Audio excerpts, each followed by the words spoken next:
Tomamos contacto de inmediato con el senador Juan Ignacio Latorre, de Revolución Democrática. ¿Cómo está, senador? Un gusto saludarlo. Hola, buenas tardes. ¿Cómo están? Gusto saludarlos también y gracias por el contacto. Bueno, lo primero, a nivel general, ¿cómo evalúa este cambio de gabinete? ¿Fue tan profundo como se esperaba o no? ¿Cómo lo analiza usted? A ver, se venía hablando hace harto tiempo, desde enero recuerdo del cambio de gabinete, que tenía que ser muy profundo, que tenía que ser estructural, que tenía que ser rápido, inminente. Y yo siempre planteé que había que respetar la atribución exclusiva que tiene el presidente de la República de evaluar a su gabinete y elegir el mejor momento para realizarlo y cuán profundo puede ser. Yo no considero que sea, como algunos han planteado, un cambio de giro, un cambio de rumbo. Si uno analiza su discurso frente a su gabinete y lo que le pide a cada uno de su gabinete como prioridades para este año y el relato más grueso también, tiene que ver con lo que hemos venido trabajando. Sí hay un mayor equilibrio, sin duda alguna, en las subsecretarías hacia los partidos del socialismo democrático, que era algo que se venía planteando y era algo que nosotros reconocíamos que había un diseño original desde el primer momento de la instalación del gobierno, que había un cierto desequilibrio ahí. Pero en cuanto a los ministros y ministras que salen, la verdad es que lo que el presidente ha dicho acá, lo que queremos mejorar es la gestión del gobierno, y sale gente de los distintos bloques políticos. O sea, no es que salga pura gente de Apruebo Dignidad y entra pura gente del socialismo democrático, eso no es así. Nada, creo que las personas que entran, desearle el mayor de los éxitos, obviamente, y creo que van a estar alineadas también a las prioridades que ha fijado el presidente y al programa de gobierno. Pero usted habría esperado, por ejemplo, senador, mayor presencia de Revolución Democrática. Hoy ninguno de los 5 ministros anunciados es militante de su partido. Pero mantenemos a los 2 ministros, Giorgio Jackson y Marco Antonio Ávila. Se había rumoreado mucho que podía salir el ministro de Educación, salió mucho en la prensa en las últimas horas, los últimos días, y ni yo como presidente de partido, ni el propio Marco Antonio Ávila en ningún momento fuimos notificados de que podía salir o nos pidieron nombres, etc. Entonces mantenemos a nuestros 2 ministros. Entonces ninguno de los 2 sale, se mantienen, y RD mantiene además 5 subsecretarías bien relevantes, y también tenemos otros cuadros en otras áreas muy importantes como DIPRES, SECOM, Miguel Crispi en segundo piso, algunos otros cargos nacionales. O sea, creo que Revolución Democrática más o menos mantiene su posición en el gobierno. Perdemos una subsecretaría, que es la de Transporte, Cristóbal Pineda.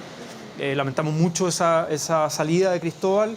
Yo creo que eso tiene que ver más con los equilibrios que hablaba anteriormente, más que una mala evaluación de su gestión, y yo creo que además Cristóbal vamos a buscar la manera como siga colaborando en el gobierno. Y el resto hay más bien movimientos.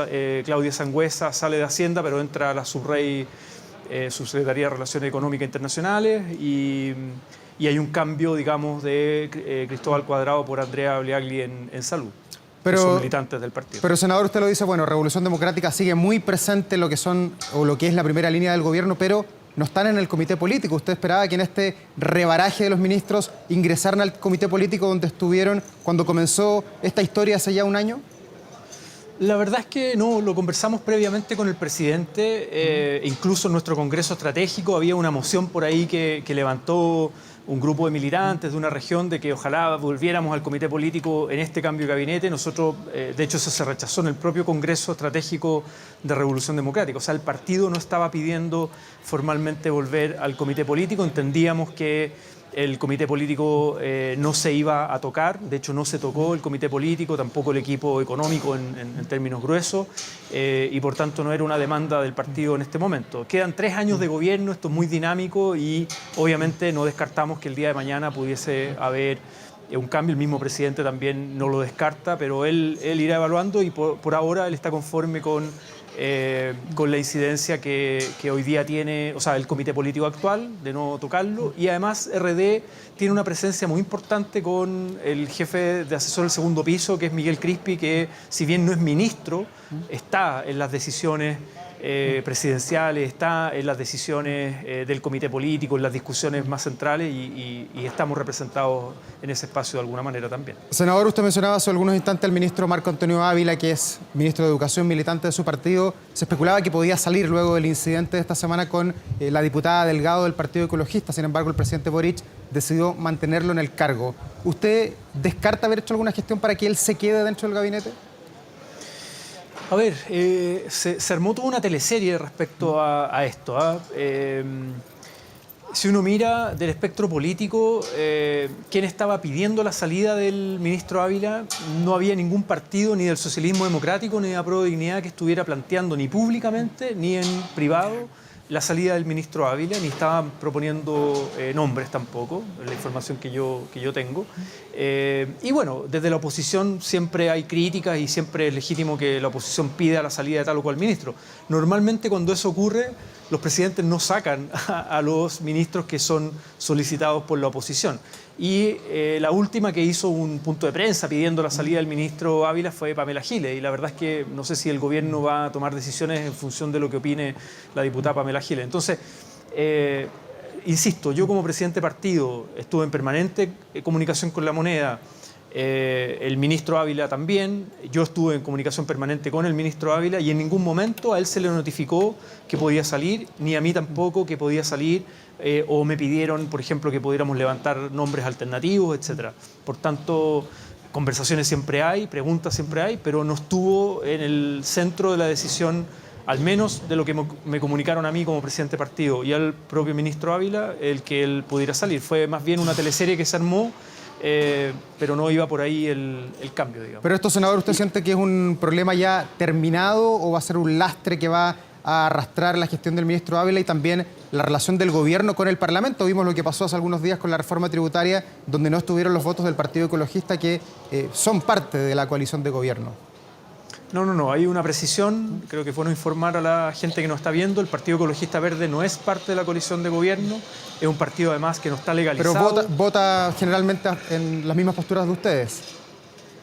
Habría que ver las votaciones de ellos. El comité está integrado por personas independientes, está la misma Pamela Giles, que no es parte de la coalición de gobierno, al contrario, critica permanentemente al gobierno, por tanto, esa información creo que es importante despejarla, no confundir con el Frente Regionalista Verde Social, que sí es parte de la coalición de gobierno. Entonces, distinguiría que ellos son 3 diputados más Pamela Giles, y por tanto creo que no es el achacarle la caída o la derrota o el rechazo de la reforma tributaria a lo que pasó con la discusión, que por lo demás nosotros respaldamos la solicitud de petición de disculpa a la diputada, él mismo reconoce ese error, el presidente reprende en privado y además lo comunica públicamente al ministro, eso está dentro de sus atribuciones, de llamarle la atención, de tirarle las orejas. Pero otra cosa es la gestión que está haciendo el ministro Ávila y el respaldo que tenga el gobierno respecto a, por ejemplo, la política de reactivación de aprendizajes post-pandemia, los temas de convivencia escolar, los temas pendientes de fortalecimiento de la educación pública, de desmunicipalización. O sea, hay toda una agenda de este marzo, que es el ingreso a clases, que ya estaba respaldado por el gobierno y que se marcó una hoja de ruta de prioridades para el periodo. Por tanto, los ministros siempre tienen que estar a disposición del presidente y si en algún minuto el día de mañana cambia la confianza o hay una mala evaluación, o eso es una atribución que tiene el presidente, pero hasta el día de hoy él cuenta con el respaldo y la confianza del presidente, si no lo hubiese cambiado. Ya, y a partir de hoy, ¿cuál es la coalición principal que sustenta el gobierno del presidente Gabriel Boric? ¿Apruebo Dignidad o Socialismo Democrático? Mira, tuvimos una conversación con el presidente Boric, los presidentes de partido, ahora en esta jornada, el día de hoy. No quiero revelar detalles, pero sí el mensaje central, que es ir superando justamente esta disputa interna entre bloques. Si bien cada uno mantiene una identidad política, desde dónde viene, digamos, posturas políticas, ideologías, etcétera, tradiciones, eso es legítimo en política y en democracia, pero el desafío que tenemos es de una síntesis intergeneracional, es de ir fortaleciendo la alianza de gobierno y este equilibrio que hay en el gabinete, en el comité político también, permite en el fondo posibilitar un segundo año con mayor coordinación, mayor fortalecimiento. Creo que fue la señal que dimos en el último comité político extraordinario post rechazo a la reforma tributaria, donde unánimemente todos los partidos respaldamos al gobierno, nos pusimos detrás, el oficialismo estuvo detrás. Y bueno, a pesar de la unidad del oficialismo, obviamente fuimos derrotados en la reforma tributaria. El mismo presidente ha dicho, tenemos que buscar la manera de salir adelante. Pero creo que ese es el desafío que tenemos para este año. Todos tenemos que hacer el mejor esfuerzo posible en términos de no estar en este tironeo permanente de quién es más hegemónico, sino que cómo colaboramos más al éxito del gobierno, mejorar la gestión, a implementar bien el programa, hacernos cargo de las urgencias y ponernos detrás del liderazgo lealmente del liderazgo del presidente Boric. Claro, esa es la visión suya, senador, pero lo que muchas veces se ve desde afuera es que la presencia de la exconcertación crece y crece en cada ajuste que va haciendo el presidente Gabriel Boric. Vemos a Alberto Van Claveren hoy día, a Jaime de Aguirre, que también es identificado con el mundo de la concertación, a Jaime Pizarro, el gran capitán de Colo-Colo, que también estuvo como colaborador del gobierno de la presidenta Bachelet. Me parece muy bien sus incorporaciones, bienvenidos al trabajo. Yo mismo los felicité en el espacio en el que estábamos, en el salón, frente al anuncio que se hizo. Y quiero poner el caso de Alberto, del nuevo canciller, el nuevo ministro de Relaciones Internacionales. A mí el presidente Boric me encargó, siendo candidato, que me haga cargo la coordinación de relaciones internacionales, tanto en primera vuelta como en segunda vuelta. Y con Alberto y otras personas del mundo de la centroizquierda mantuvimos permanente comunicación respecto a las líneas programáticas, y es una persona que está profundamente comprometida con el programa que elaboramos. Obviamente él pondrá su énfasis, pondrá su experiencia y las prioridades que le ha encargado el presidente, pero no es alguien que venga, que no nos dé confianza en términos de que va a venir a cambiar, por ejemplo, lo que hemos ido elaborando y lo que hemos ido construyendo. Entonces, bienvenidos al trabajo. También echar de menos a la gente que se va. A Antonio Rejola tengo un inmenso respeto, cariño, a Juan Carlos García, a Julieta Brodsky, etcétera, y darle la bienvenida y la mejor de las suertes a la gente que ingresa. ¿Cómo ve, senador, el presidente Gabriel Boric después de un año de gobierno? Mañana es el aniversario de este primero de los 4 años del gobierno del presidente Boric. ¿Cómo lo evalúa? Lo hemos visto públicamente que ha tenido bastantes giros, cambios en sus posiciones originales. El presidente Boric creo que ha ido creciendo en experiencia, en madurez política, en liderazgo de manera bien impresionante desde ya hace bastante tiempo. Creo yo que esto de las encuestas, que a veces una semana baja, otra semana sube, etcétera, pero más allá de eso, las giras que él tiene en terreno, en regiones, cuando él sale a terreno, la gente le expresa mucho cariño espontáneo, no son cosas maqueteadas ni convocadas, digamos, por los partidos políticos, sino que la gente espontáneamente le expresa mucho apoyo y mucho cariño, y él tiene plena conciencia de que, por un lado, estamos en un gobierno que tiene varios desafíos de estabilizar el país respecto a las crisis, las múltiples crisis de las que veníamos y estamos arrastrando, de hacernos cargo de urgencias que el país tiene pendientes en su vida cotidiana, los temas de seguridad, los temas económicos, inflación, etcétera, los mismos incendios, la reconstrucción, pero sin perder de vista el norte, el horizonte, que hoy día lo enfatizó de manera muy clara. Nosotros queremos sentar las bases de construir un estado de bienestar social moderno, financiado, de manera sostenible, solidario, con derechos sociales, y profundizar la democracia. Ese horizonte sigue en pie. Tenemos grandes desafíos por delante, quedan 3 años de gobierno todavía, y él sabe que estamos además en minoría en el Parlamento, por tanto tenemos que buscar los canales de diálogo, mejorar en aquello. Sufrimos una derrota en la Cámara de Diputados con la reforma tributaria, pero vamos a seguir buscando creativamente la manera como llegar a acuerdos, porque creemos firmemente que Chile necesita, por ejemplo, un pacto fiscal para enfrentar las desigualdades y poder financiar de manera sostenible el gasto social y los derechos sociales. Senador, y a propósito de la reforma tributaria, ¿el gobierno del presidente Boric debería insistir en el Senado con la reforma tributaria ahora en el corto plazo o no? Mira, lo discutimos el otro día en el último comité político extraordinario. No se descarta ningún escenario. Yo personalmente veo difícil ese escenario porque el quórum es muy alto, son 2/3, claro, ¿no? En el Senado. Pero no se descarta. Y el mismo ministro de Hacienda, que es el líder del equipo económico, dijo, bueno, evaluemos distintas alternativas, no nos casemos con ninguna a corto plazo, sino hasta tener como una estrategia que nos permita viabilidad, que nos permita llegar a buen puerto, ¿no?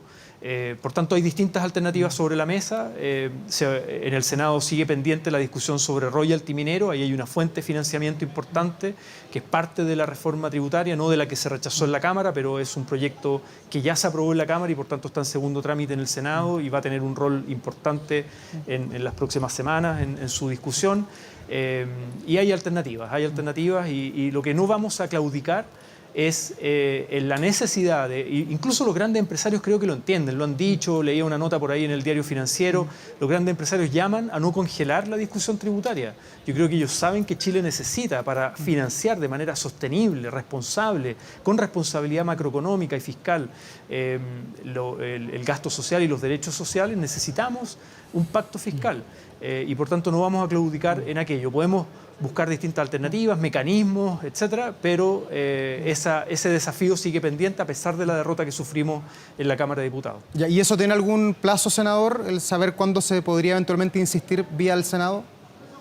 No se ha fijado un plazo, no es algo que se va, obviamente, nos vamos a quedar esperando de brazos cruzados por largo tiempo, pero, o sea, sin duda que desde el día 1, el día siguiente, digamos, de la derrota en la Cámara de Diputados con el rechazo de la idea de legislar de la reforma tributaria, cosa que no ocurría hace mucho tiempo en Chile, se están buscando esas alternativas, pero claramente si uno mira, a ver, el presupuesto aprobado para el 2023 te permite financiar muchos de los compromisos programáticos para este año. Pero si uno quiere financiar de manera sostenible, por ejemplo, la pensión garantizada universal de 250.000 pesos todos los años, eso cuesta 0,7 puntos del PIB, ¿no? Entonces estamos hablando de cerca de 2.500 millones de dólares al año adicionales, ¿no? Y que tienen que ser todos los años. Por tanto, son ingresos permanentes que tienen que respaldar ese gasto permanente que es de justicia social, ¿no? Que yo creo que nadie va a estar en desacuerdo en financiar una pensión como piso de 250.000 pesos. Pero eso hay que financiarlo y hay que ser responsable y hay que buscar la fuente de financiamiento mientras se está discutiendo la reforma de pensiones. O sea, es algo que está... el plazo no puede ser muy largo, digamos, pero es dentro de este año, dentro de los próximos meses. No me atrevería a poner una fecha o un plazo porque insisto, va a depender de las distintas alternativas que se evalúen a nivel de la alianza de gobierno, comité político y equipo económico. Senador, lo último, ¿hay celebración mañana ahí en La Moneda o no? Hay una jornada de trabajo convocada por el presidente a su gabinete, a su equipo de ministros y ministras, subsecretarias también. Los presidentes de partido no estamos convocados, nosotros vamos a estar convocados el día lunes al comité político normal que se hace todos los lunes. Y más que celebrar, yo creo que es un tiempo de evaluar lo que se ha avanzado, de hacer también autocríticas, de cómo mejorar la gestión, de fijar prioridades para el 2023. Y entiendo hay una convocatoria que es ciudadana, que los partidos no estamos convocando, pero probablemente sí nuestra militancia adhiera, se sume, digamos, a una convocatoria acá en la Plaza de la Constitución, simplemente como una muestra de respaldo, de apoyo, de cariño al presidente Boric y su gobierno. Senador Juan Ignacio Latorre, presidente de Revolución Democrática, muchas gracias, muy amable como siempre por conversar hasta ahora con nosotros. Que estén muy bien. Muchas gracias a ustedes, que estén bien. Buenas tardes. Y nosotros vamos